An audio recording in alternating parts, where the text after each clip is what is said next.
Welcome to another Forester video. We got a couple things to get done today. We're going to try and get the turbo on today. We got to get the oil filter sandwich plate on today for the oil temp sensor. Hopefully we can wire the oil temp sensor. I could not find any O-rings that would fit this. I checked so many times. So we have some oil gasket maker, just silicone that we're going to use for that. It'll be fine. We found the plug that'll fit this other one so that doesn't leak. What else we got? Oh, we have these are for the turbo up pipe because I don't have the 3 bolts. We also have a new gasket for the turbo on the up pipe. We also have a magnetic drain plug for the oil pan. Now, that doesn't really matter because I'm running aluminum race bearings in the engine. And obviously, aluminum isn't magnetic. So this is not going to catch anything, any bearing material or anything. So if this ever catches anything, my motor's done and toast. But because it's a brand new built motor, there's gonna be stuff inside the engine from building it, so this will catch all of that stuff for the break-in while the motor's being broken in and started for the first time and stuff. All right, we are back. If you saw my Instagram posts or the thumbnail in the last video, you saw the intercooler was on here. I just threw this on for fun. It's actually not like on there whatsoever. It's just completely on there just for fun for the photos. But so we're gonna take that off and start getting the turbo bolted on. Huge shout out to the dude in the comment section in the last video when I said that I didn't know what to do about the power steering. This one has a reservoir. I looked at our photos. I mean, he told me this. This hose right here goes to a reservoir, and then from the reservoir, there's another hose that's going to go to that fitting right there. He told me that. I went and looked back at the photos of the old engine that was in here because I was a little confused, and the reservoir sat on top of the actual power steering pump itself, which is why I didn't have an extra hose like this. So I ordered a power steering reservoir that'll probably go somewhere in this vicinity. But yeah, thanks to that guy. And right here is our turbo. Now this thing is special. This guy right here is a factory VF48 STI turbo, but it's a little more than just that. This turbo is ported and polished 10 millimeters wider. So the inducer wheel, the second fans, if you might be able to see in there, are a little bit bigger. They're 10 millimeters bigger than the factory inducer wheel. And the up pipe side is bored out 10 millimeters as well. And this is a billet Garrett wheel. Now, what does that translate to? That translates to even faster boost because more air can get through the up pipe and into the turbo, which means faster boost and better boost with the bigger wheel, but also all of the benefits of a stock location turbo. You don't have to modify anything. This fits like factory. Absolutely love you guys. Shout out to Richard Williams in Utah. He builds these for a living. Dude's awesome, does amazing work. He even paint matched the turbo for me to Granda. Check out this paint match. Obviously it's ceramic paint for the heat, but like that's freaking on there. Got our new up pipe gasket. There's the up pipe down there. There's another gasket on there that we got to take off, but this bolts on. We also need to take out the turbo inlet hose. This factory plastic one, they suck and they crack and they leak. We have a silicone one over in a box over there somewhere.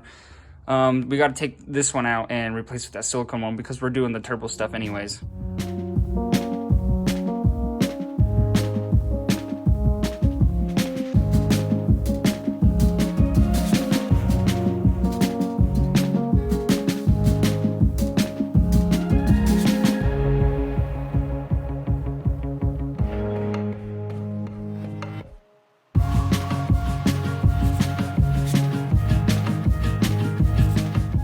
All right, the turbo is 100% plumbed. We have the coolant feed from the overflow housing. Well, that's not the overflow housing. That's from the expansion tank is the coolant feed line at the top of the turbo. We have the bottom line coming down to the head. I looked up pictures on where all these hoses go, so I know that. I made sure we had it in the oil drain. And we have the oil feed line running from this on. Now we are going to go ahead and plug that with our plug that we bought. We'll have to Teflon tape that, and then we'll put silicone on this, and we're gonna set up everything underneath the motor. We're gonna do the magnetic drain plug and the oil filter sandwich plate and stuff.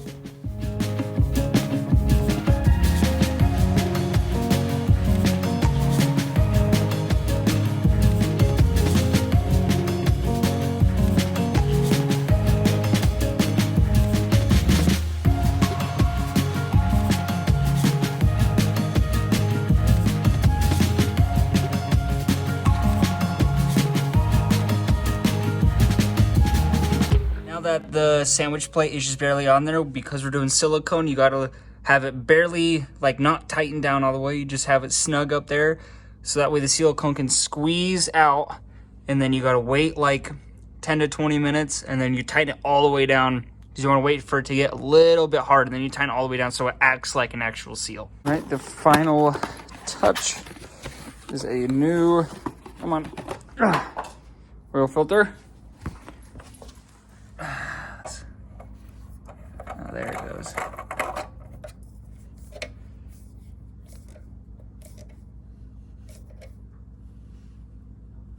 That's done.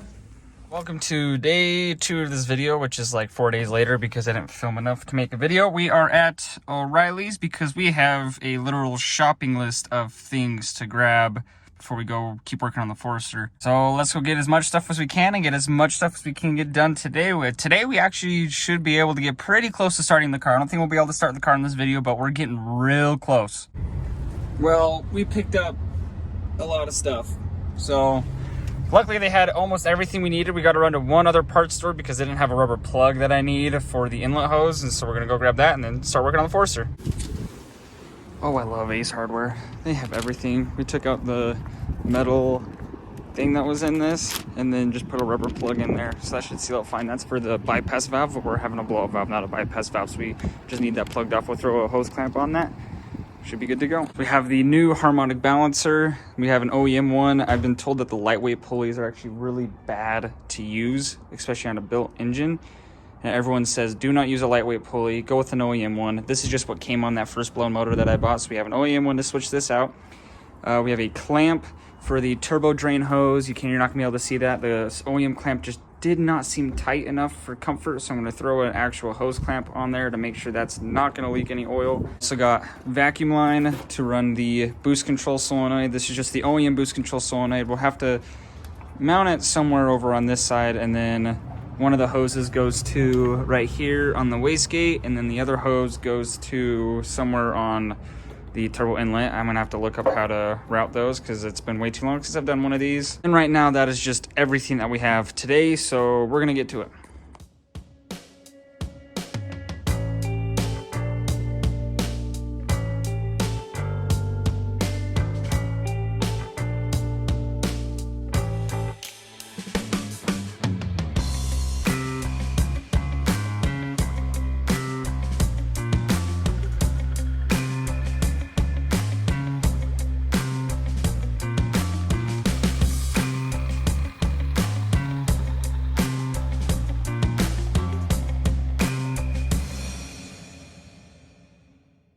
So we made some awesome progress. We have the turbo inlet on. We still have to figure out where that goes. I need to grab a hose to connect this to that one, but we're taking the fitting with us. I don't know where I set it. Oh, over there. We're taking the fitting with us so we can figure out what size that's gonna be. This, I believe, goes to the rail that goes on the intercooler. So we're gonna have to wait until the intercooler's on to figure out where that hose needs to go. Because this goes to the top of the intercooler. And anyways, the turbo totally on.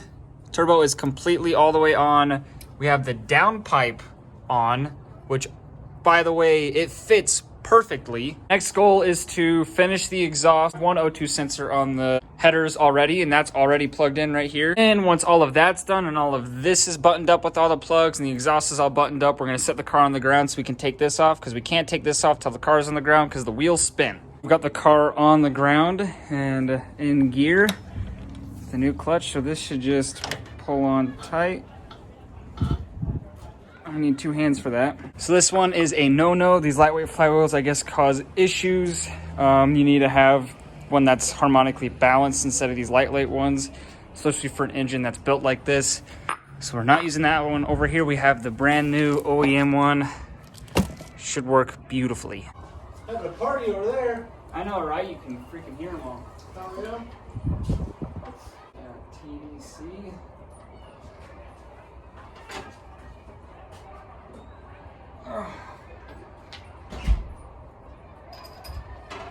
Bolts in there. Make sure it goes on evenly at top dead center. Dowel pin, because if you screw that dowel pin up, as soon as you turn over your motor, it explodes.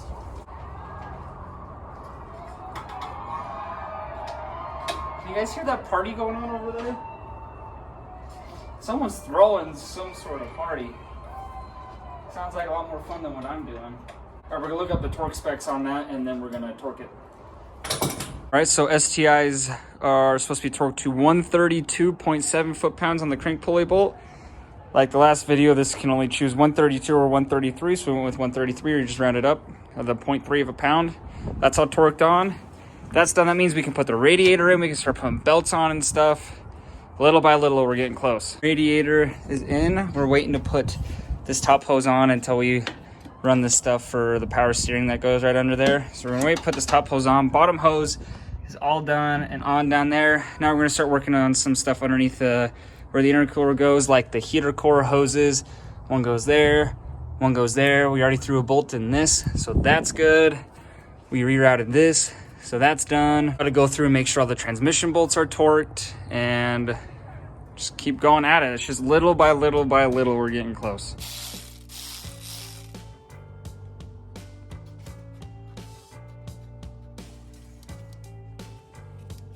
Doesn't look like much has changed, but actually a lot has changed. We have all of the transmission bolts all torqued down. We have the heater core hoses on. I tried to run the AC hose that runs from the AC box back there from the firewall up and around here.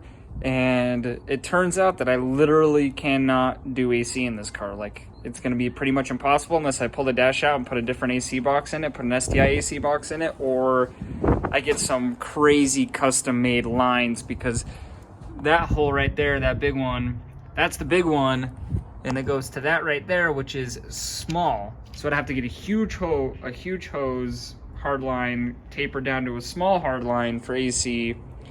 The front one right here that goes to there, I could probably figure out, but that big one from the AC, but that is so hard, and I don't know where I could get a custom made hose like that. I mean, for now, we're just not gonna run AC. We're gonna leave the AC thing in here. We have the belt for the alternator on though. Also zip tied up the main harness away from the downpipe. We still have this stuff hanging down. This is for some of the transmission and O2 plugs. This one's for an O2 plug, which I got in the extender. I have to go get a new O2 sensor because trying to get that one out is not going to work, and plus that one's really old, so we're just going to go get a new O2 sensor. And I think that's where we're going to end off today. I need to go trim this for the cold air intake because this is too long. This is made for an 08 STI, and obviously we are not using an 08 STI. So you actually have to trim this way far down to fit the filter because the filter's so massive. We have to go grab a hose that'll fit this for the turbo inlet, and then this is the extension pigtail for the rear O2 sensor. So we're gonna have to go buy a new O2 sensor that'll fit this pigtail. Got the fuel lines all routed. All we have to do is we have to finish putting the exhaust on, which the car's, I mean, the downpipe fits perfectly, so I'm assuming the catback that I already have over there is gonna fit perfectly as well. We just have to get the car off the ground to do that, and I really don't wanna do that right now. We also have to get O2 sensor wired. We have to figure out where those plugs go to. We have to get the intercooler on and get like these hoses that are for vacuum on. Another one here. We have to get another hose that'll go to there. And cold air intake, engine plug's already plugged in. I figured out the boost controller. Yeah, right now it's pretty much just get all of the vacuum hoses connected, fill the car with fluids, and it should start. But that means just start the car. And I have new coil packs I need to put on, but I'll do that in the next video. But to get the car drivable, we have to get the power steering routed, which that's going to be a weird one in and of itself. We've already talked about that, and I'm still waiting for the reservoir to come and the banjo bolt to come for that. Let's come over here, guys. We can now check off quite a few things. Turbo, that's bolted on. Turbo inlet, we'll cross that off. We just got to get 2 hoses for that. Intake, can't do that because we got to cut it. Exhaust, only halfway done. And that's about it. Button up loose ends. There's a couple things, you know, like some of the vacuum lines and the banjo bolt for the power steering and a couple of the wires on the interior that we still got to do. But that's, I mean, we have almost the whole list done. Anyways, thank you for watching. Hopefully in the next episode, Granda will be running. Like I said, this car has to be done in 2 weeks now. Right now, today is Saturday.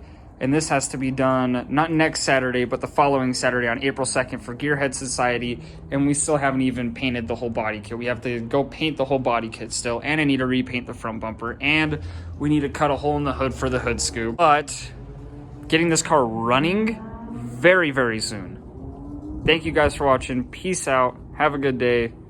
Bye.